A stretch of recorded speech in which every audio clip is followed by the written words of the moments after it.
Hello everyone. Now what happened? There are two examples related to powering errors. Errors के जब power के अंदर कुछ गिवन होता है तो हम वो एरर्स को कैसे फाइंड करते हैं, कैसे उस केस में रिलेटिव एरर को फाइंड करते हैं.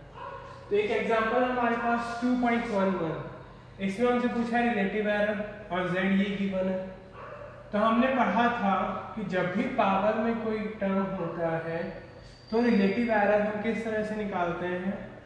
Delta z upon z is equals to power कहाँ आ जाएगी, मल्टीप्लाई में, तो 4 times delta a by A plus 1/3 times delta b by B plus 1 times delta c by C plus 3/2 times delta d by D. ये क्या हो जाएगी, relative error. यानी सभी रिलेटिव एरर्स का हमें सम निकालना है. सभी रिलेटिव एरर का क्या निकालना है, सम. कैसे हमने सम निकाला ये क्लियर है. सबसे पहले हमने क्या किया, delta z upon z, relative error z में निकाली. 4 टाइम्स a में एरर, 3 टाइम्स 1/3 टाइम्स b में एरर, c के ऊपर कोई टर्म नहीं है तो 1 और d के ऊपर पावर है 3/2 तो 3/2 आगे आ गया तो 3/2 डेल्टा d बाई डी. ये क्या आ जाएगी, टोटल एरर. कब, जब पावर के अंदर हो.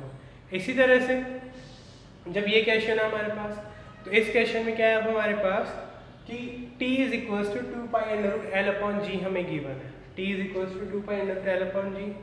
एल गिवन है, डेल्टा एल गिवन है, t गिवन है, डेल्टा t गिवन है. कितने ऑसिलेशंस हो रहे हैं इसमें, 100. यानी ये रीडिंग 100 कैलकुलेशंस करने के बाद ली गई है. 100 बार एक पेंडुलम इस तरह से मूव किया और मूव करने के बाद ये रीडिंग आई. तो ये हमें गिवन है. हमसे क्या पूछा है, परसेंटेज एरर इन जी.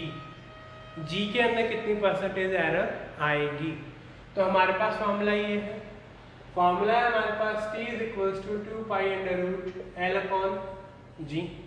ये फॉर्मूला है हमारे पास. अब अगर हमें यहाँ से g की वैल्यू निकालनी है, किसके लिए निकालनी है, g की, तो कैसे निकालेंगे. सबसे पहले देखो यहाँ पर हम दोनों साइड स्क्वायर कर देते हैं. तो t का square is equals to 4 pi square और यहाँ पे आ जाएगा अंडर रूट, हट जाएगा एल अपॉन जी. जी की वैल्यू निकालनी है तो जी को उधर भेज दो, टी स्क्वायर को इधर भेज दो, तो जी का वैल्यू क्या आ जाएगा, 4 pi square L upon T square. ये जी का फॉर्मूला आ गया. जैसे हमने इस क्वेश्चन में z का फॉर्मूला गिवन है, वैसे यहाँ पे किसका फॉर्मूला आ गया, जी का. जी का फॉर्मूला आने के बाद जैसे हमने उस क्वेश्चन को किया वैसे ही इस क्वेश्चन को करना है हमें. तो ये फॉर्मूला आ गया. अब हमें परसेंटेज एरर निकालनी है जी में, तो उसके पहले हमें क्या निकालनी पड़ेगी, रिलेटिव एरर. क्या निकालनी पड़ेगी, रिलेटिव एरर. तो रिलेटिव एरर टोटल कैसे निकालेंगे, delta G upon G is equals to 4 constant है, पाई कांस्टेंट है, उनकी वजह से कोई एरर नहीं आएगी. कभी भी कोई नंबर की वजह से एरर नहीं आती. 4 भी कांस्टेंट है और पाई भी कांस्टेंट है. पाई की वैल्यू कितनी होती है, 3.14. पाई की वैल्यू कितनी होती है, 3.14. वो भी क्या है, कांस्टेंट है. तो उनमें कोई एरर नहीं आएगी. एरर किस में आएगी, या तो लेंथ में या टाइम में. तो लेंथ की पावर हमें गिवन नहीं है, तो डेल्टा एल बाय एल, और टाइम की पावर कितनी है, 2, तो plus 2 times of delta T by T. एक इसमें एरर आ जाएगी, डेल्टा जी में रिलेटिव एरर. और रिलेटिव एरर को परसेंटेज एरर में कन्वर्ट करने के लिए क्या करते हैं हम लोग, 100 से मल्टीप्लाई. तो सबसे पहले इन सब की वैल्यू पुट करते हैं.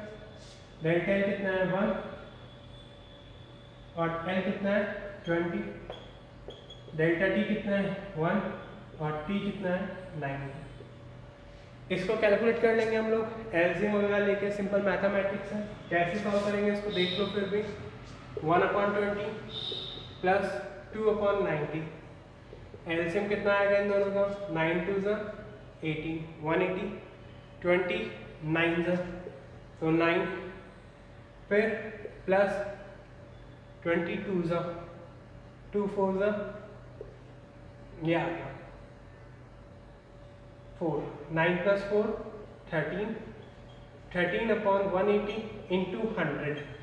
तो ये जो भी आंसर आएगा ये हमारा किस में आ जाएगा, परसेंटेज एरर में. यहाँ से किस में आ जाएगा हमारा, percentage error.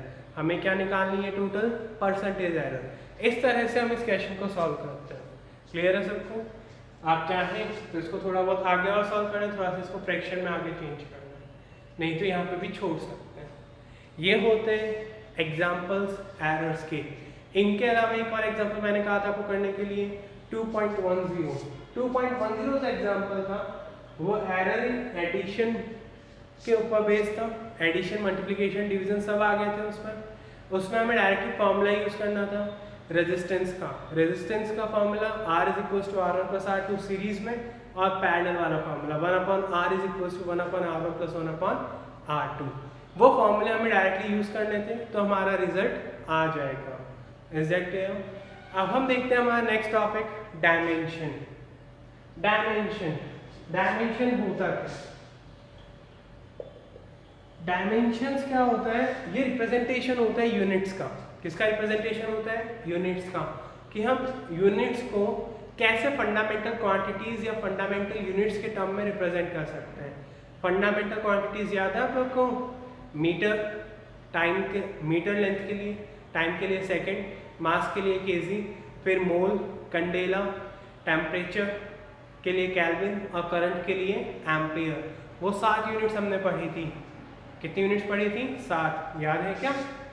Metre, kilogram, second, Kandela, मोल, केल्विन, और एक यूनिट करंट के लिए हमने पढ़ी थी एम्पियर।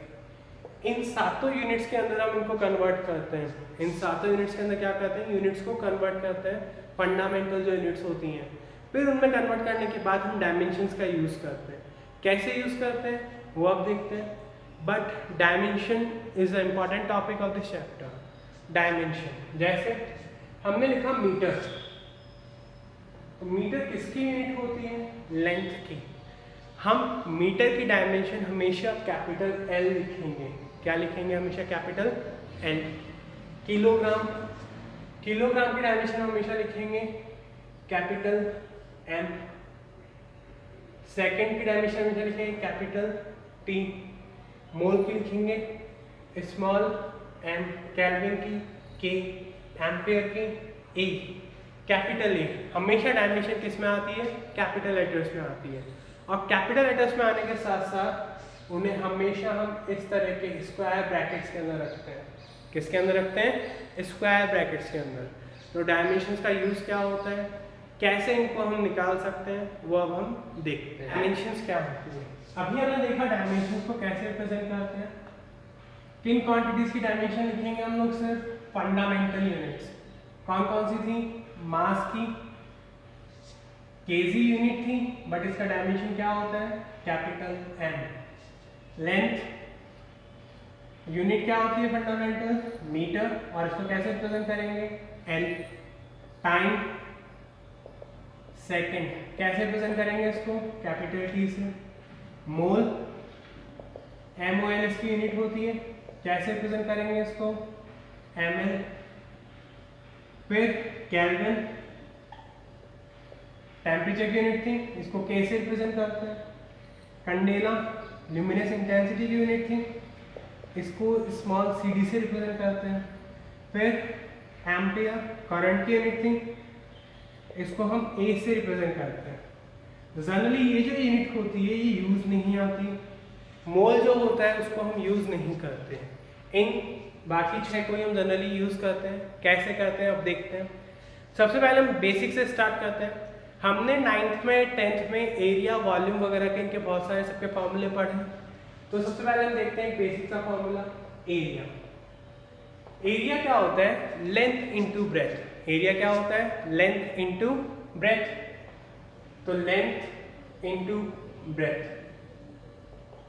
अब अगर हम लेंथ भी मीटर में लें तो मीटर, और ब्रेथ भी मीटर में लें तो मीटर। तो मीटर इंटू मीटर किसके इक्वल होता है? ये मीटर स्क्वायर के, या फिर हम इसको इस तरह से लिखते थे मीटर स्क्वायर। तो मीटर स्क्वायर एम, जो एम यहाँ पर है वो लेंथ को रिप्रेजेंट कर रहा है। किसको रिप्रेजेंट कर रहा है? लेंथ को। तो लेंथ का डायमेंशन क्या था? अभी हमने देखा एल। क्या डायमेंशन था? एल। अब इस एल की पावर कितनी है? अब इस एल की पावर कितनी हो जाएगी? जो यहाँ पे मीटर की पावर है वही यहाँ पे लेंथ की पावर हो जाएगी L2। तो ये किसकी डायमेंशन हो गई? एरिया की। किसकी डायमेंशन हो गई? एरिया। नेक्स्ट अगर हम देखें जैसे वॉल्यूम, वॉल्यूम भी आपने 10th में बहुत पढ़ा है। वॉल्यूम क्या होता है?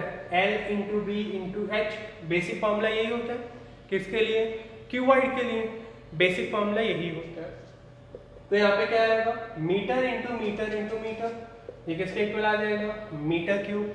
तो मीटर क्यूब को हम और क्या लिख सकते हैं? L की पावर 3। तो वॉल्यूम का यूनिट क्या होगा? वॉल्यूम का डायमेंशन क्या हो गया? L की पावर 3। फिर हमने 10th में पढ़ा वेलोसिटी। वेलोसिटी का यूनिट होता है मीटर पर सेकंड। मीटर पर सेकंड। तो मीटर पर सेकंड अगर है तो इसका डायमेंशन क्या होगा? इसका डायमेंशन क्या होगा? L upon T. L upon T. But इसकी डायमेंशन को हम इस तरह से नहीं लिख सकते। इसको कैसे लिखेंगे? जैसे हमारे पास डायमेंशन आई L अपॉन टी, तो इस डायमेंशन को हम कैसे लिखेंगे? L टी की पावर -1। L टी की पावर -1 कैसे आया? ये आप लोग को पता है। जैसे ही लिखा 1/a, तो 1/a को हम क्या लिख सकते हैं? a की पावर -1। अगर यहाँ पे लिखा है 1/a² तो a की पावर -2। 1/a की पावर 4 तो a की पावर -4। उसी तरह से यहाँ पे t की पावर कितनी थी? 1। ऊपर जाएगा तो -1। तो l t की पावर क्या आ गई? -1। इस तरह से हम इनकी डायमेंशंस लिखते हैं। एक और देखते हैं, एक्सेलरेशन भी आपने पढ़ा था। एक्सेलरेशन, एक्सेलरेशन की यूनिट क्या होती है? यूनिट हमें पता होनी चाहिए, मीटर पर सेकंड स्क्वायर। मीटर पर सेकंड स्क्वायर। तो इसकी डायमेंशन क्या होगी? L मीटर के लिए, और t की पावर 2 नीचे है तो ऊपर आएगा तो t की पावर -2। LT -2। ये किसकी डायमेंशन हो गई? एक्सेलरेशन की। किसकी डायमेंशन हो गई? एक्सेलरेशन की। फिर अगर हम देखते हैं मास, मास किस में मेजर करते हैं? केजी में। तो केजी के लिए हम क्या यूज करते हैं? Capital M। तो इस तरह से हम इन डायमेंशंस को यूज करेंगे।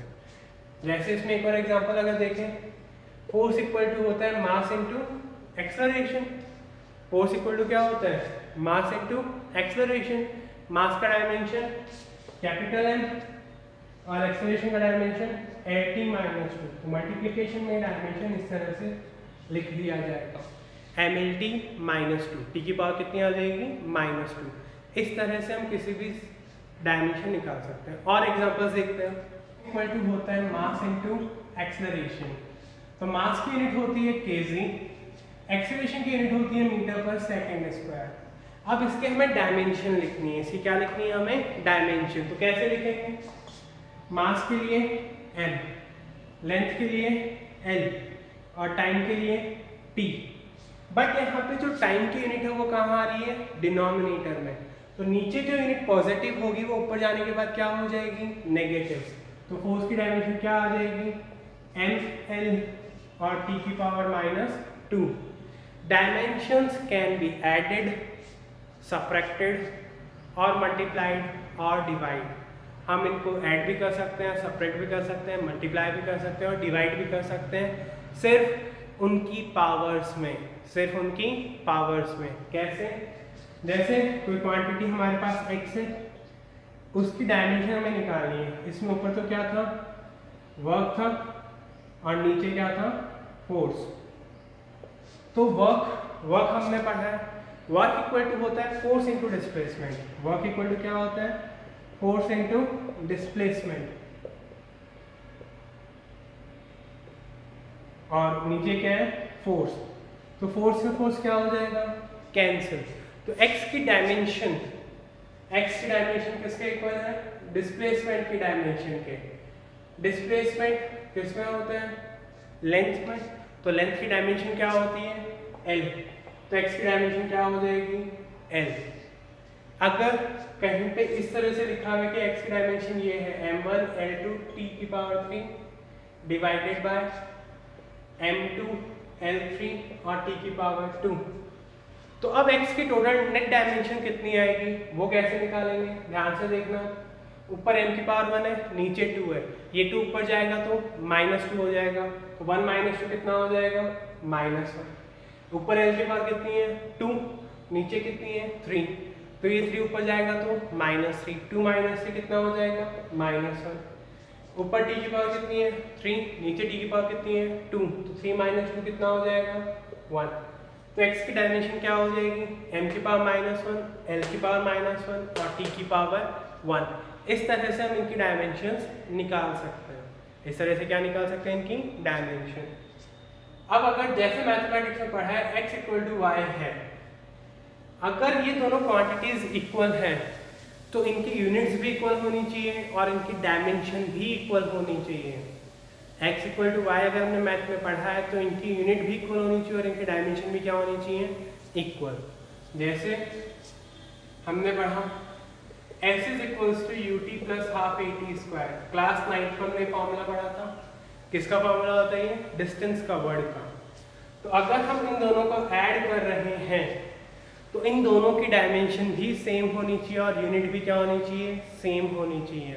मैथमेटिक्स का सिंपल सा रूल होता है सेम आर एडेड और सब्ट्रैक्टेड। अगर सेम होंगे तो ही हम ऐड और सब्ट्रैक्ट कर सकते हैं। ये नहीं है कि आपने इसको तो लिख लिया मीटर में और इसको लिख लिया सेंटीमीटर में। ये तो था 10 मीटर और ये था 10 सेंटीमीटर और आपने इन दोनों को ऐड करके आंसर लिख दिया 20 मीटर। ये गलत हो जाएगा। ये क्या हो जाएगा गलत हो जाएगा। यूनिट क्या होनी चाहिए सेम होनी चाहिए, डायमेंशन क्या होनी चाहिए सेम। Is that clear? तो यूनिट और डायमेंशन आपको हमेशा पता होनी चाहिए बेसिक क्वांटिटीज की। तो बेसिक का मतलब जो आप लोग पढ़ चुके हैं 9th में 10th में, उन सभी की तो आपको यूनिट्स पता ही होनी चाहिए। अब जैसे अब डायमेंशन का यूज़ कैसे करते हैं। जैसे मान लीजिए हमें इनकी डायमेंशन पता है और इसकी डायमेंशन पूछी जाए तो हमें डायमेंशन का यूज़ करना पड़ेगा। हमें क्या करना पड़ेगा डायमेंशन का यूज़। और कहाँ यूज़ करते हैं जहाँ पर हमें चेक करना है कि इक्वेशन सही है या नहीं है। पहला काम क्या होता है डायमेंशन का, जो भी अननोन्स है उनकी डायमेंशंस निकालें। जैसे आप मैथमेटिक्स में कहते हैं x + 4 = 9 है तो आप x की वैल्यू कितनी लिखते हैं 5। x की वैल्यू कितनी लिखते हैं 5।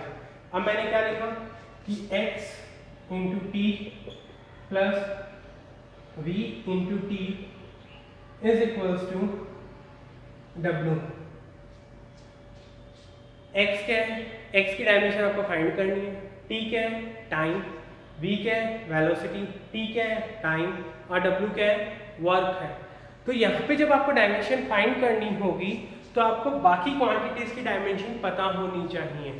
बाकी क्वांटिटीज की डायमेंशन क्या होनी चाहिए पता होनी चाहिए। और जब भी इस तरह का क्वेश्चन आएगा तो डायमेंशन एनालिसिस में हम क्या लिखेंगे कि x × t की डायमेंशन इक्वल है किसके v × t के और ये डायमेंशन किसके इक्वल है w के। ये तीनों डायमेंशन क्या होनी चाहिए इक्वल होनी चाहिए। अगर इन तीनों की डायमेंशन इक्वल नहीं होगी तो डायमेंशन एनालिसिस का आंसर भी सही नहीं आएगा। सेकंड थिंग, अब जैसे मान लीजिए यहाँ पे अगर नेगेटिव भी हो, अगर नेगेटिव भी है तो भी डायमेंशन क्या होगी इक्वल होगी। तो भी डायमेंशन क्या होगी इक्वल। और अगर कहीं पे इस तरह से लिखा हुआ है जैसे यहाँ पे लिखा हूँ कि x/t + v × t = w, तो यहाँ पे क्या होगा x/t की डायमेंशन इक्वल होगी v × t के, जो किसके इक्वल होगी w के। अगर बीच में प्लस या माइनस आ गया तो हर एक क्वांटिटी की डायमेंशन क्या होगी इक्वल होगी।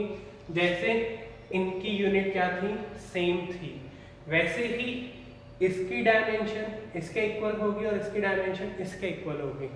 Dimension is that clear? अब अगर मान लीजिए मैंने इस तरह से इसको लिखा कि x/t - v × t = a × m। x/t की डायमेंशन किसके इक्वल होगी v × t के और ये किसके इक्वल होगी a × m के। m क्या है मास है, a क्या है एक्सेलरेशन। तो डायमेंशन एनालिसिस करते टाइम हमेशा क्या ध्यान रखना है कि अगर आपने तीन क्वांटिटीज को ऐड करके चौथे के इक्वल लिखा तो इन तीनों की डायमेंशन इक्वल होनी चाहिए। यानी जो इसकी डायमेंशन है वही इसकी होगी और यही डायमेंशन इसकी होगी, और जो इन तीनों की डायमेंशन है वही इस फोर्थ वाले की डायमेंशन भी होगी।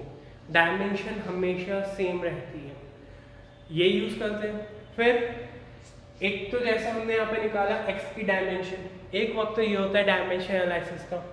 दूसरा वक्त होता है इक्वेशन को चेक करना कि क्या वो इक्वेशन सही है या नहीं है।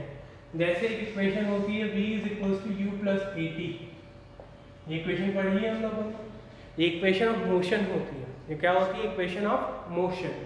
तो इक्वेशन ऑफ मोशन के अंदर क्या LHS की और RHS की डायमेंशन सेम है? क्या दोनों साइड डायमेंशन सेम है? तो वो चेक करना। और तीसरा इसका सबसे मोस्ट यूजफुल वर्क होता है, वो होता है टू डिराइव द फॉर्मूला। हमें क्या डिराइव करना है? फॉर्मूला। हमें क्या बोल दिया कि फोर्स मास और एक्सेलरेशन में डिपेंड करता है, तो फोर्स का फॉर्मूला क्या होगा? तो फोर्स का फॉर्मूला भी हमें डिराइव करना पड़ सकता है। किसी भी फिजिकल क्वांटिटी का हमें फॉर्मूला क्या करना पड़ सकता है? डिराइव करना पड़ सकता है। 3 चीजें हम लोग करेंगे डायमेंशन एनालिसिस में। क्या क्या? पहली, to find the dimension of unknowns, जिनकी डायमेंशन पता नहीं होती उनकी डायमेंशन को फाइंड करना। दूसरा क्या करेंगे? To check the equation is correct और नॉट, इक्वेशन सही है या नहीं है। और तीसरा क्या करेंगे? To derive the formula of any physical quantity, किसी भी फिजिकल क्वांटिटी का फॉर्मूला कैसे हम डिराइव कर सकते हैं। अब इन तीनों का हम एक एक एग्जांपल देखते हैं, कैसे इनके क्वेश्चंस आते हैं वो डिस्कस करते हैं। यहाँ तक क्लियर है सबको?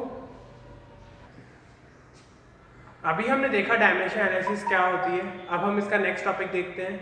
नेक्स्ट टॉपिक क्या है हमारे पास? इसकी एप्लीकेशंस क्या क्या होती हैं, इसकी एप्लीकेशंस। तो इसकी जो एप्लीकेशंस हैं वो कुछ इस तरह से हैं। जैसे फर्स्ट एप्लीकेशन इसकी क्या है? To check the correctness of the equation.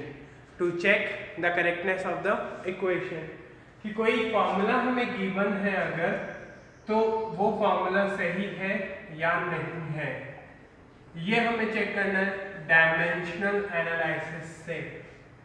To check the correctness of a given formula, कोई भी फॉर्मूला, कोई भी इक्वेशन हमें गिवन है तो हमें ये चेक करना है कि क्या वो फॉर्मूला सही है डायमेंशनली। तो कैसे चेक करते हैं देखते हैं। यहाँ पर एक फॉर्मूला हमने पढ़ा है काइनेटिक एनर्जी का। काइनेटिक एनर्जी का फॉर्मूला होता है 12mv²। और एक हमने फॉर्मूला पढ़ा है पोटेंशियल एनर्जी का फॉर्मूला होता है m×g×h। हमने पढ़ा है 10th क्लास में कि पोटेंशियल एनर्जी और काइनेटिक एनर्जी, या फिर किसी भी तरह की एनर्जी हो तो उसका यूनिट क्या होता है? सेम होता है। उसका यूनिट क्या होता है? सेम। जब इनका यूनिट सेम होगा तो इनकी डायमेंशन भी क्या होनी चाहिए? सेम होनी चाहिए। तो हम डायमेंशन निकालते हैं। जैसे हमारे पास इक्वेशन क्या गिवन थी कि 12mv² किसके इक्वल है? mgh के। अब हमें इस इक्वेशन को चेक करना है कि ये सही है या नहीं है। तो हम सबसे पहले LHS की डायमेंशन निकालते हैं। LHS की क्या निकालते हैं? डायमेंशन। m क्या है? मास, v velocity, g acceleration into gravity, और h क्या है? हाइट है। h क्या है? हाइट। तो अब हम इनकी डायमेंशन निकालते हैं। डायमेंशन कैसे निकालेंगे? सबसे पहले mv² के निकालते हैं LHS की। तो मास की डायमेंशन m। वेलोसिटी की यूनिट होती है मीटर पर सेकंड। वेलोसिटी की यूनिट कितनी होती है? मीटर पर सेकंड। तो मीटर पर सेकंड की डायमेंशन क्या होगी? LT-1। और इसका क्या है? स्क्वायर। और इसका क्या है? स्क्वायर। तो टोटल इसकी डायमेंशन कितनी हो जाएगी? m। फिर स्क्वायर अंदर शिफ्ट कर देंगे तो L² T⁻²। तो डायमेंशन क्या आ जाएगी? m L⁻²⁵ T⁻²। ये किसकी डायमेंशन आ गई? LHS की। ये डायमेंशन किसकी आ गई? LHS। अब हम RHS की डायमेंशन निकालते हैं। अब हम किसकी डायमेंशन निकालते हैं? RHS। तो RHS की डायमेंशन कैसे निकालेंगे? RHS में हमारे पास गिवन है m×g×h। मास की डायमेंशन क्या होती है? m। g क्या है? Acceleration due to gravity. इसकी डायमेंशन क्या होती है? LT-2। कल हम अभी देखा था हमने। और h क्या है? हाइट की डायमेंशन क्या होगी? l। हाइट की डायमेंशन क्या होगी? l। तो टोटल डायमेंशन कितनी आ जाएगी? m L⁻1 + L⁻1 L⁻2 और t की पावर -2। तो इन दोनों की डायमेंशन भी क्या है, सेम है। दोनों की डायमेंशन क्या आई है, इक्वल।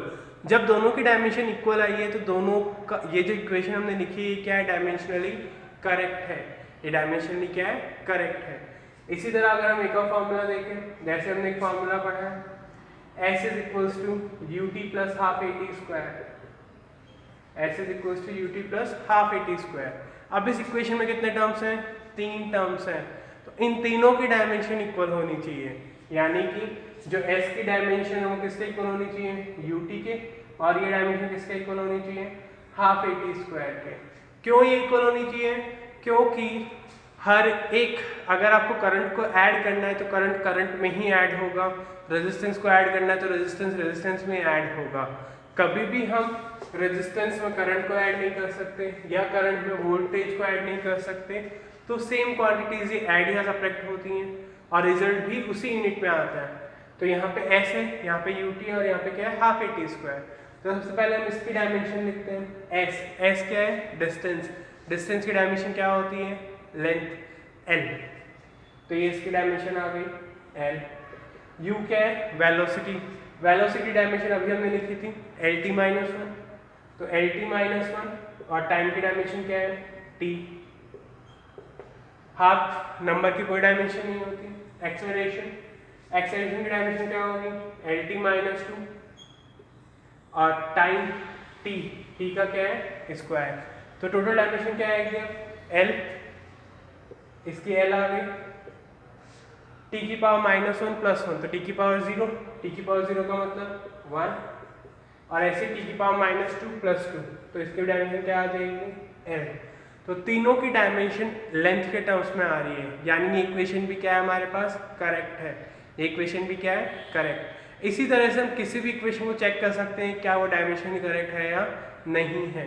कुछ बेसिक डायमेंशन हमें याद रखनी पड़ेगी, जैसे फोर्स की डायमेंशन mlt-2, वेलोसिटी की डायमेंशन lt-1, एक्सेलरेशन की डायमेंशन lt-2, टाइम की डायमेंशन कैपिटल T। करंट अगर गिवन है तो करंट की डायमेंशन कैपिटल A। इस तरह से इन सब की डायमेंशन हमें याद रखनी पड़ेगी। Is that clear? First application क्या होता है, to check the dimensional correctness. क्या इक्वेशन डायमेंशनली करेक्ट है या नहीं है। अगर करेक्ट नहीं है तो हम उसको फिजिक्स के अंदर यूज नहीं कर सकते। Is that clear all of you? ये इसकी फर्स्ट एप्लीकेशन है, क्या, टू चेक द करेक्टनेस। और इस करेक्टनेस को हम क्या बोलते हैं, होमोजेनिटी रूल। और क्या बोलते हैं इसको, होमोजेनिटी रूल। क्या मतलब है इसका, कि अगर आपने दो क्वांटिटीज को इक्वल लिखा है तो उनकी डायमेंशंस भी क्या होंगी, इक्वल होंगी। अगर आपने दो क्वांटिटीज को ऐड किया है तो उन दोनों की यूनिट भी क्या होनी चाहिए, सेम होनी चाहिए। अगर आपने दो को सेपरेट किया है तो उनकी यूनिट भी क्या होनी चाहिए, सेम होनी चाहिए। ये नहीं कि आप 5 एम्पियर में से 5 ओम को माइनस कर दें, या फिर 5 मीटर में से 10 सेकंड को माइनस कर दें। यूनिट क्या होनी चाहिए, सेम, तभी डायमेंशंस आपकी सही आएंगी। तो कुछ डायमेंशन आपको कॉपी के अंदर मिलेगी, आपके नोट्स के अंदर, वो आपको याद रखनी है। बाकी की जैसे जैसे हमारे चैप्टर हम लोग का पढ़ेंगे वैसे वैसे यूज करते जाएंगे। क्लियर है सबको यहाँ तक? अब हम इसका नेक्स्ट टॉपिक देखते हैं, to find the dimension of unknowns.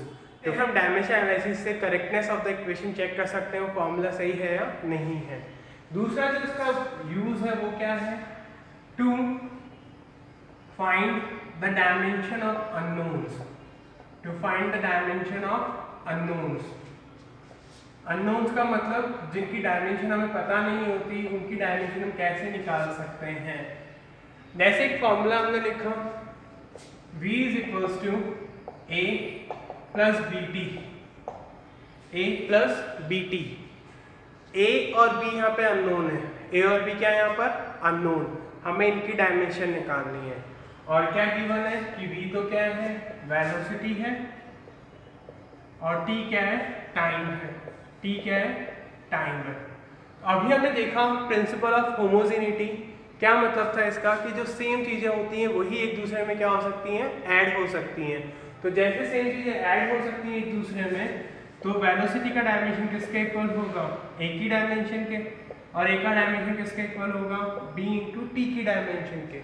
तो वेलोसिटी का यूनिट क्या होता है, मीटर पर सेकेंड, और तो इसकी डायमेंशन क्या हो जाएगी, lt माइनस टाइम का यूनिट क्या होता है, सेकेंड, और इसकी डायमेंशन क्या हो जाएगी, t, इसकी डायमेंशन क्या हो जाएगी, t। तो वेलोसिटी का डायमेंशन कितना है, lt माइनस 1। तो a का डायमेंशन पता नहीं है हमें, b का डायमेंशन भी पता नहीं है, और टाइम का डायमेंशन क्या है, t। तो अब अगर हम इन दोनों को इक्वल माने तो a की डायमेंशन क्या आ जाएगी, lt माइनस 1, और यहाँ से b इंटू टी का डायमेंशन किसके इक्वल है, a की डायमेंशन की। a की डायमेंशन कितनी है, lt माइनस 1, या वेलोसिटी की डायमेंशन कितनी है, lt माइनस 1। तो b की डायमेंशन क्या होगी, lt minus 1 upon T. b की डायमेंशन क्या होगी, lt माइनस 1 अपॉन टी। तो b इक्वल्स टू क्या आ जाएगा, lt माइनस 1, नीचे t की पावर 1 ऊपर जाएगा तो ये भी क्या हो जाएगा, माइनस 1। तो b की डायमेंशन क्या आ जाएगी, इनको मल्टीप्लाई करेंगे तो lt की पावर माइनस 2। इस तरह से हम अननोन्स की क्या फाइंड कर सकते हैं, डायमेंशन। जैसे एक और क्वेश्चन देखते हैं। जैसे हमें क्वेश्चन में क्या गिवन है, p plus a into v plus b is equals to volume. p क्या है, प्रेशर, p क्या है, प्रेशर, v क्या है, वॉल्यूम, v क्या है, वॉल्यूम, और b की और a की डायमेंशन हमें फाइंड करनी है। तो यहाँ पे ध्यान से देखो, ये दोनों ऐड हो रहे हैं, तो a का यूनिट भी क्या होगा, प्रेशर ही होगा। जो प्रेशर की डायमेंशन होगी वही किसकी हो जाएगी, a की। ये दोनों ऐड हो रहे हैं, तो जो b का यूनिट होगा वॉल्यूम का, वही यूनिट किसका हो जाएगा, b का। तो b का भी यूनिट क्या होगा, मीटर क्यूब। तो दोनों की डायमेंशन इन दोनों की डायमेंशन की क्या आ जाएगी, इक्वल आ जाएगी। इस तरह से हमें क्वेश्चंस को सॉल्व करना है। हो सकता है सामने और कुछ गिवन हो सकता है यहाँ पे एक नया कांस्टेंट गिवन हो, जैसे यहाँ पे c गिवन है, तो c की भी हमें वैल्यू निकालनी पड़ सकती है। इस तरह से हम क्या करते हैं, अननोन्स की डायमेंशन को फाइंड करते हैं। जी टॉपिक हमारी चैप्टर से अब हटा दिया गया है, ये टॉपिक अब हमारे चैप्टर में नहीं है, इसके नोट्स आपको नहीं मिलेंगे। अब जो एक और इसमें एप्लीकेशन है वो क्या है इसकी, टू डिराइव अ इक्वेशन, एक फॉर्मूला बनाना या इक्वेशन को डिराइव करना, एक फॉर्मूला बनाना या फिर इक्वेशन को डिराइव करना by the help of dimensional analysis. Dimensional analysis की हेल्प से किसी एक इक्वेशन को बनाना या फॉर्मूला डिराइव करना, वो क्या होती है वो देखते हैं। एप्लीकेशंस पढ़ी डायमेंशनल एनालिसिस की। अब तीसरी एप्लीकेशन देखते हैं, उसमें क्या होता है।